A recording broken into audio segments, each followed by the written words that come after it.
Hello and welcome everyone. I can see you're still connecting to audio, but we're gonna jump right in and get started.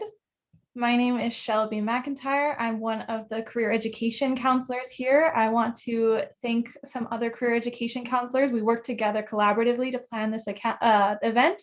I see Antonio Del Real is here, Brianna Dulé is here. Also who helped us was Maricela Canella and Gabby Cruz. So shout out to them.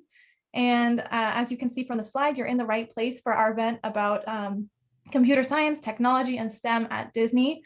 And we do have Vanessa Gonzalez joining us today. So let me go ahead and introduce her.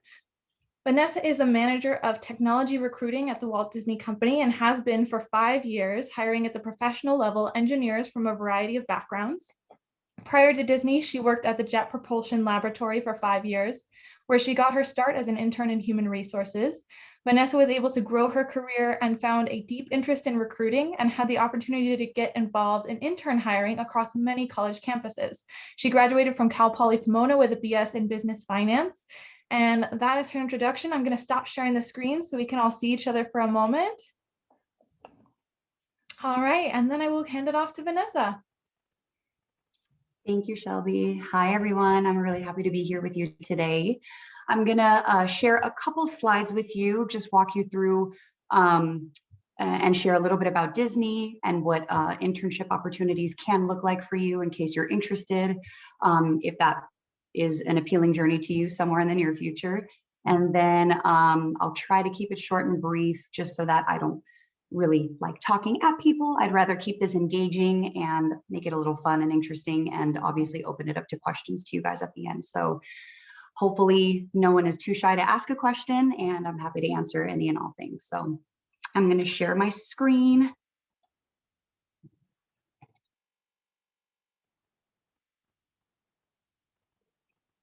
Can everyone see this?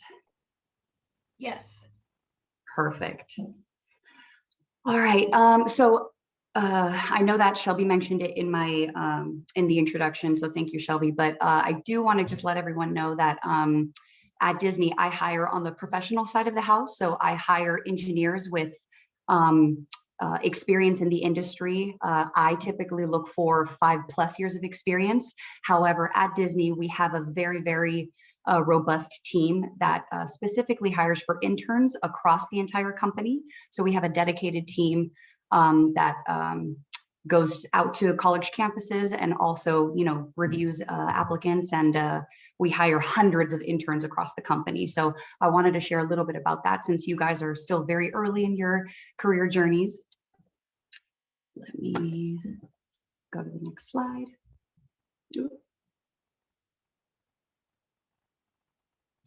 So a little bit about how technology works at Disney, because a lot of people don't really understand, the tech behind the magic is what we call it. So at Disney, each of our business divisions is comprised of a lot of different types of technology teams. So we refer to them as pods. So every different type of business at Disney has their own engineering teams, and they're set up in these pod groups. So you have a group of engineers, you have project managers, product developers, data engineers, analysts, QA engineers, people from all facets and all technical backgrounds. And these groups of people work together on many different projects. So they have a variety of technical problems to solve depending on what they're doing for the business. A lot of it is in regards to our digital applications. As you guys can imagine, Disney is a really large company. So a lot of what we do is online and direct to our consumer. We've got a ton of applications that exist that do a lot of different things for the company. So when we hire for interns are fully integrated into these teams. You work side by side with engineers, and you're paired with mentors to help really guide you through that process. I'm not sure if you guys have kept up with our Disney news, but we've started a new business from the ground up. So our direct-to-consumer business, which allowed us to launch Disney Plus, is comprised of a lot of different tech teams that support Disney Plus, ESPN Plus. We now own Hulu and Hotstar. is a third-party service that is hosted in India, Indonesia, and Singapore. Altogether, Disney Plus has 94.9 million paid subscribers to date. So when the company initially launched this streaming service, we thought it would actually take us upwards of 4 years to achieve that. We've achieved this in under 2 years, which is an amazing feat. So definitely up there competing with the Netflix of the world, but hoping to get close to them soon. So the streaming service is doing really well, and the company as a whole has really pivoted the whole technology approach. So we don't really, we're not sticking to the traditional movie theatrical release aspect of the business model. We're now thinking about how we can create content to make it accessible and affordable to people in their homes, which is why these streaming platforms became so much more important for the company to pivot to and focus on. So if you've ever thought about an internship at Disney or would want to know what that looks like, I'd encourage you guys to check out disneyinterns.com. Separately, there's a separate portal that would give you access to what Hulu jobs are available as well. And right now you'd probably see some internships posted on our website. So I'd encourage you to check those out, read the job descriptions, get a feel for what types of requirements are asked there. Again, I know at the community college level, you may feel like you're not quite there yet. But what I can say based on the campus recruiters that I work closely with is that we do hire some of our interns at the community college level. It just really depends on the type of skill sets we're looking for. I'll stop there real quick. Any questions right now that I could help answer?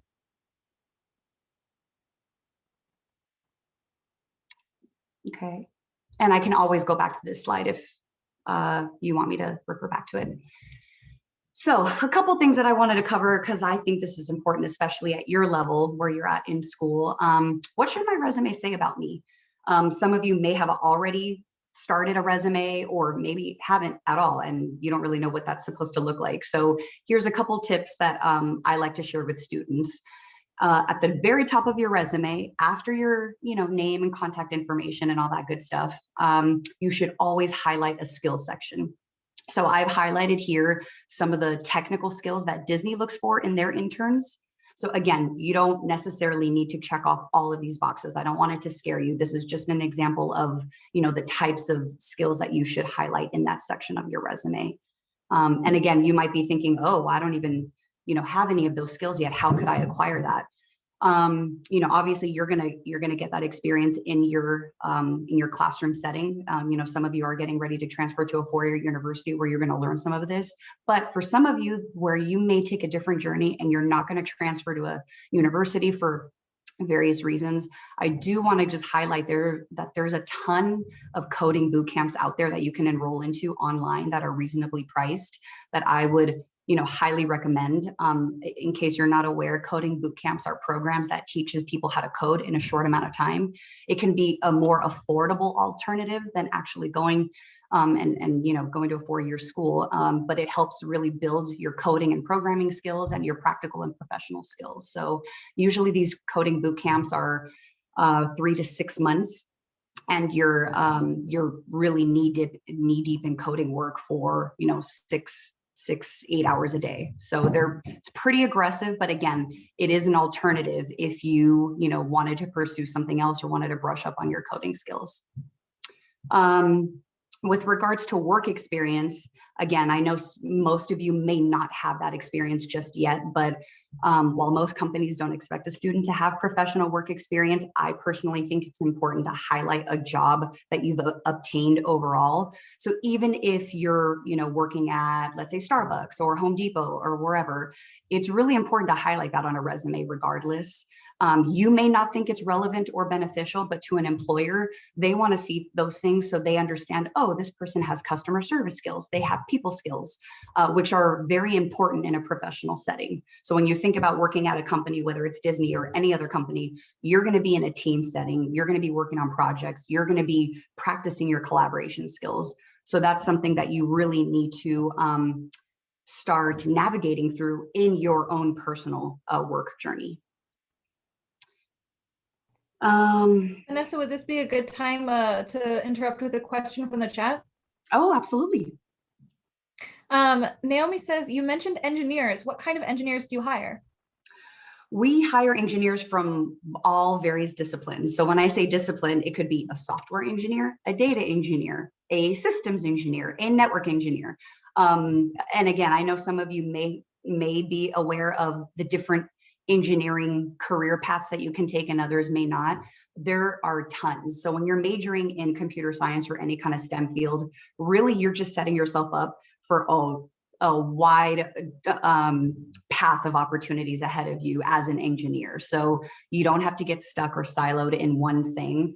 And that's where work experience and internship experience is really beneficial to you guys to start to think about as you gain that experience. It helps you understand, is this the right field for me? Oh, I actually stumbled upon something else that seems really interesting. I want to go down that route. So it's not a straight path. It could be a curvy path for you guys. But I think that's the beauty of kind of uncovering that and discovering it for yourself. Regarding project experience on your resume, and again, some of you may be transferring to a university where you'll likely have an opportunity to get involved in classroom projects or capstone projects, as they refer to them. These are great to highlight on your resume. Again, it shows the ability to work in a team setting. You should highlight areas where you take on a lead role. Let's say you're leading a team of people. You're juggling multiple priorities or multiple projects at the same time, or also being able to showcase that you know how to deliver an outcome in a tight timeline. Again, those are all really important traits as far as transferable skills that you could sell about yourself to an employer. And then also with project experience, I wanted to highlight freelance work. So again, when I was talking to you guys about coding boot camps, again, some of you may not take the traditional path, and for whatever reason, you may feel like a degree is not for you. Just because you don't have a degree does not mean you can't land yourself a good job. And I want to stress that because I just feel like that's important, especially in this day and age. There's always a path that you can carve out for yourself. And so when I mention freelance work, it really means create your own stuff. If you want to learn about technology, if you want to, kind of do your own research and homework about brushing up on your coding skills, create something for yourself, whether it's a web application or you built a website or whatever that may be. You should highlight that on a resume and make sure it's hyperlinked. So that way, if somebody was reviewing it, they could easily click on it and it takes them to a landing page that showcases, your own personal work product. Does that make sense? And then I highlighted extracurricular activities as well, because I think that any chance that you can show an employer that you've gotten involved, whether it's, a club on campus or even outside of that. Let's say you were a volunteer at the Boys and Girls Club. Again, those are great things to put on a resume because it shows employers that you enjoy working with people, that you can operate and in a team setting, you've acquired interpersonal skills, you know how to build and foster relationships.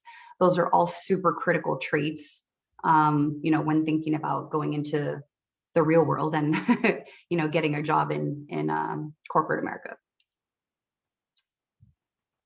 And if any of you haven't even thought about creating a formal resume just yet, or you've started putting it together and you're like, oh, I don't even know if this is coming out right, and you don't really know where to start, there's a ton of resources out there available to you guys. So, nowadays it's really easy to just quickly Google, how do I create a resume? And there's tons of tools out there that literally help you build one from scratch. Most of those I believe are free. I've done one myself, and it just makes it super easy and convenient to create a resume in case you're just getting stuck or feeling like, oh, my resume needs to look super creative or this. It actually doesn't. Most resumes that I look at day in, day out are pretty straightforward. There's no fancy, colorful stuff. They're just black and white. The formatting just needs to look nice and neat. And like I said, if you kind of follow these tips about how to structure your resume with your skills section, work experience, project experience, I think you'll be in good shape. And then just some general FAQs that I wanted to share with you guys as well. When does Disney typically look at hiring for interns?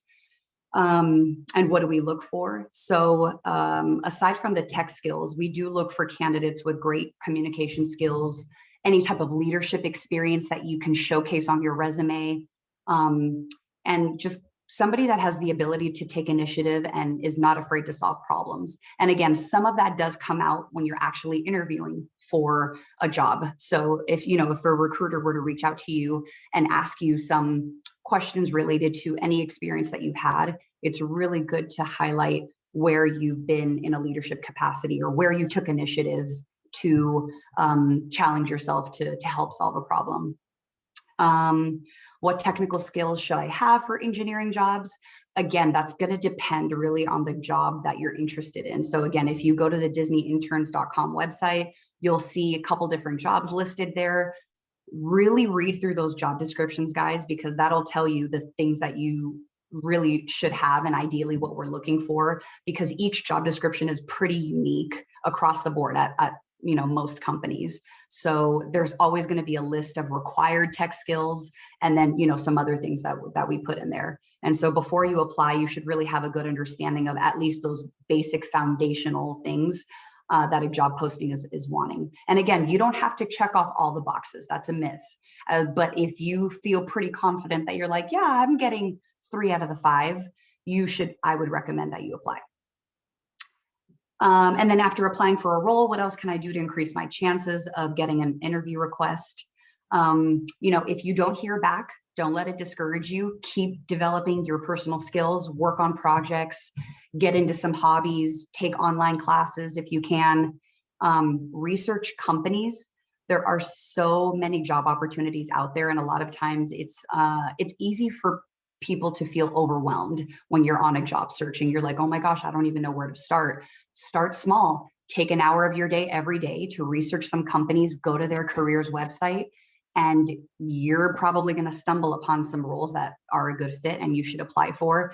But again, it does take time and it is a long process, but don't give up. And it's good to be persistent because there's a lot of interns and just people in general that I've talked to over the years that said they had to apply to 10, 20 jobs before they got that first call back, and they made it through an interview process and they got that job offer. And it could feel like a really daunting experience, but it does pay off if you just stay focused and you stay persistent. And that is it. I will stop talking so I can Thank you so much, Vanessa. I want to open it up for questions, but I do want to remind everybody we're recording on speaker view. So if you have your camera on and you speak, it will record your likeness. We're just putting it on our local GCC Career Ed YouTube page. But if you'd rather put it in the chat or have your camera off while you ask the question, I just wanted to remind just as a privacy thing. But let's go ahead and feel free to ask any questions to our lovely speaker here.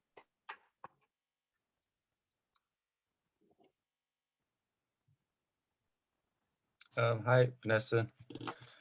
I was wondering, since you said you guys have recruiters who go to campuses, it would be nice to be selected by a recruiter, but how does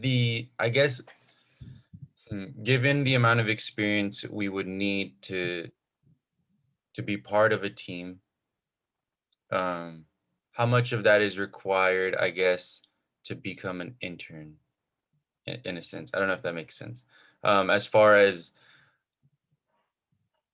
I know you talked about the initiative to want to solve problems, but how do we show that on a resume when we're barely starting out? No, that's a really, really good question. So it depends on 2 things. A, do you have any type of work experience that you can highlight on your resume? Yeah. Let's say hypothetically you don't. You have absolutely 0 work experience. That's okay. But what types of things can you highlight in terms of projects that you've worked on in a classroom setting? Because again, getting your foot in the door as an intern, you do have to know a little something. So it's that little something that's going to help you stand out against the competition, because, you know, I don't want to sugarcoat it. There is a lot of competition out there. That's fine. I'm not scared. And that's where it's important for you to really think about when you're, you know, writing your resume. How can I make my bullet points? How can I write this out in a way that I'm showing that, you know, I accomplished this task? How did you do it? You know, you don't want to be too vague in a resume. You want to be very detailed about how you accomplished a certain something, you know, how you delivered against something. Did you take a lead responsibility on a task? Yeah. You know, things like that you have to start thinking about. That makes sense. That was it. You were the only brave one, Caesar, so you get to go again. Do you have any more?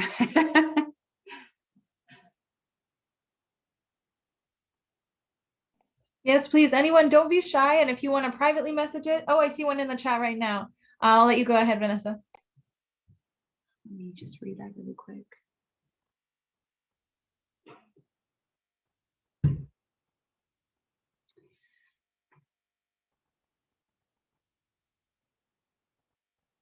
And just for our YouTube audience, I'll just briefly summarize that the question is for students who are maybe older, learning English, or not your typical college student, what kind of advice do you have for those applicants?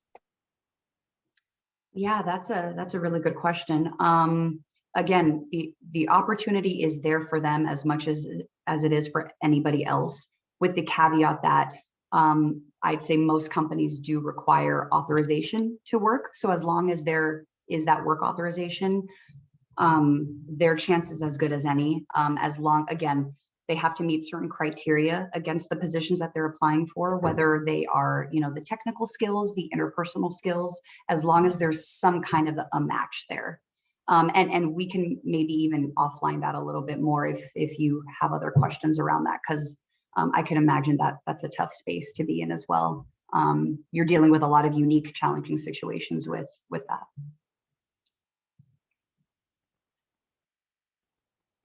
Great questions so far. Anybody feel free. We've got a couple more minutes left. Awesome. We got to thank you.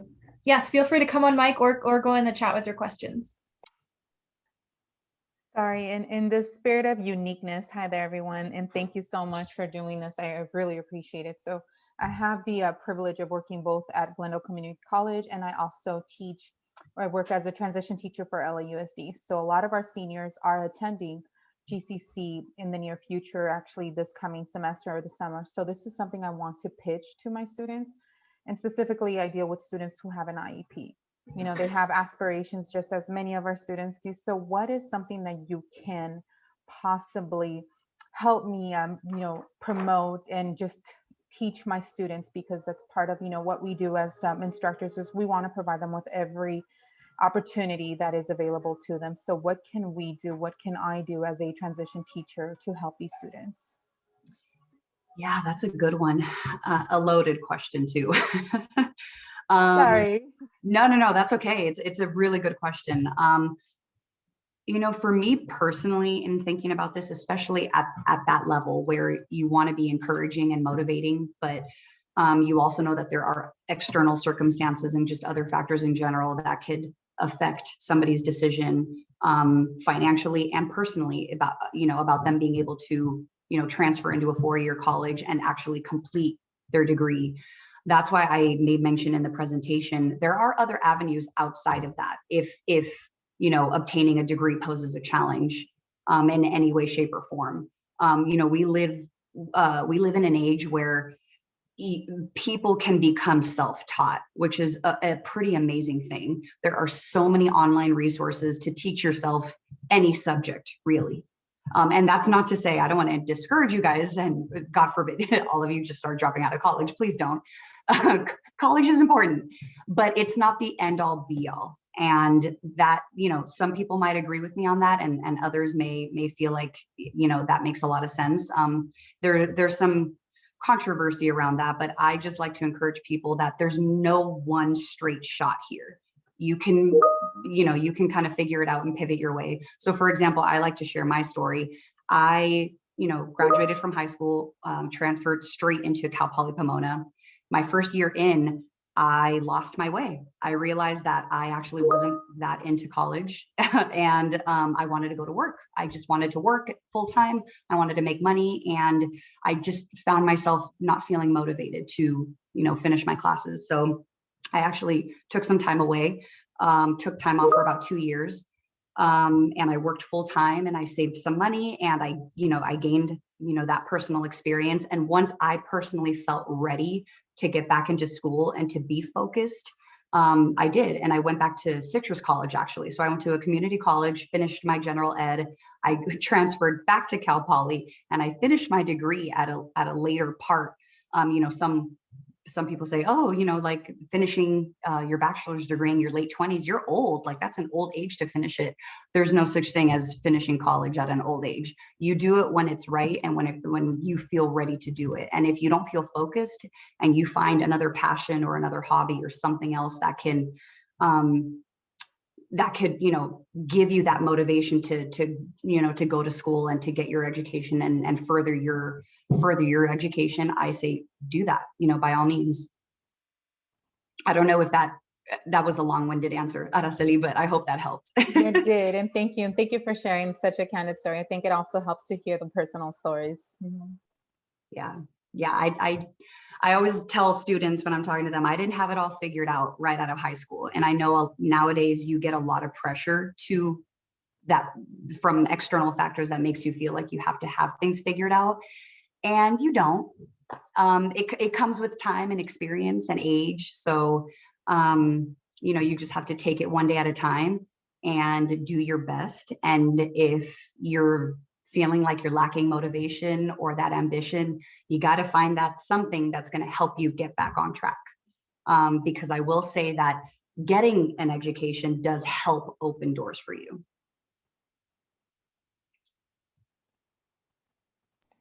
I'll jump in here with a question.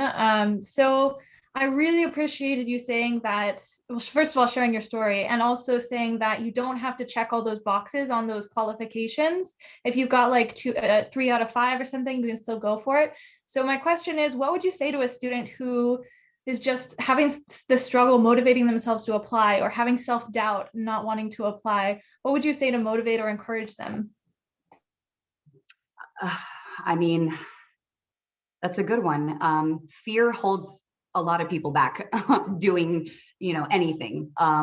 But if you want that life-changing experience, if you want something that's going to help get you to that next step in your life, it's something that you have to really work through and get past.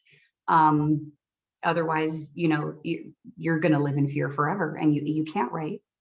We could apply, that fear-based factor to every facet of our life, and we work through those things every single day. All of us do, whether you're a professional in a career now or you're not. So you just have to push yourself, and you can't be afraid of rejection, because you're not, I promise you, students are not the only ones getting the rejection. You may get bummed that you didn't get a call back, but hey, guess what? 30 other students that applied to the same internship also didn't get a call back. So it's good to remember that you're not the only one in a situation. Other people go through the same, the same kinds of things. Awesome. We have 1 minute left, and it looks like one more question in the chat.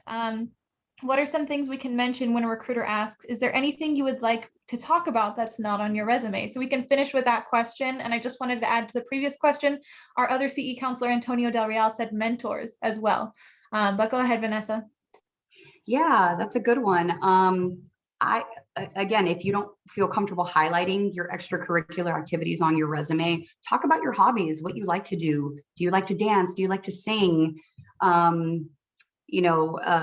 about, I know Antonio mentioned it, a mentor. Do you have a mentor relationship? Do you want to highlight that? Recruiters want to hear things that are going to lead them to understand more about you and your interpersonal skills and your social skills, and how, again, if they're going to put you in an environment where you're working with a lot of different people and navigating a lot of different types of personalities, are you going to be a good fit? Do you know how to do that? And can you work with a lot of different people? Because I guarantee you, in every job throughout the rest of your life, you're going to be dealing with a lot of different unique types of personalities, and you have to know how to you work with different people, adapt to different styles. Adaptability is a really critical trait to carry into your work experience. Awesome. I want to be respectful of your time, Vanessa. I'll leave it up to you if you want to answer this last one that just popped in. Yeah. Are there some typical mistakes students make when interviewing at Disney? Oh, that's a good one. Not mistakes per se, but I would say a lot of times, and it happens to almost all of us, the nerves get the best of us. So you don't say the things that you want to say because the nerves just kind of consume you. They take over. You don't feel like you highlighted the right things. That actually comes with practice. And so it's just something that as a student, you have to practice on your own. You have to sometimes look at yourself in the mirror and talk it out, talk through it as if you were talking to a recruiter, because that's going to be the only way that you can start helping yourself when you start feeling that a nervous tick or a nervous jitter coming on. That's not going to allow you to articulate your point or know how to talk through things when you're on the phone with another professional. It's just going to take a little practice, and I get it. It's not easy. But I will say nerves are typically the first thing that gets the best of all of us in an interview. Excellent. Thank you so much. Thank you to everyone who's attended. There are some links in the chat about our future events, about the evaluation for this workshop. And I want to thank again Vanessa for her time. We can give her, that virtual round of applause for spending this time and answering these really, really great questions. And with that, we will be ending our workshop for today, but feel free to reach out to your CE counselor team with any follow-up questions or anything else. Thank you, guys. Thank you. Thank you.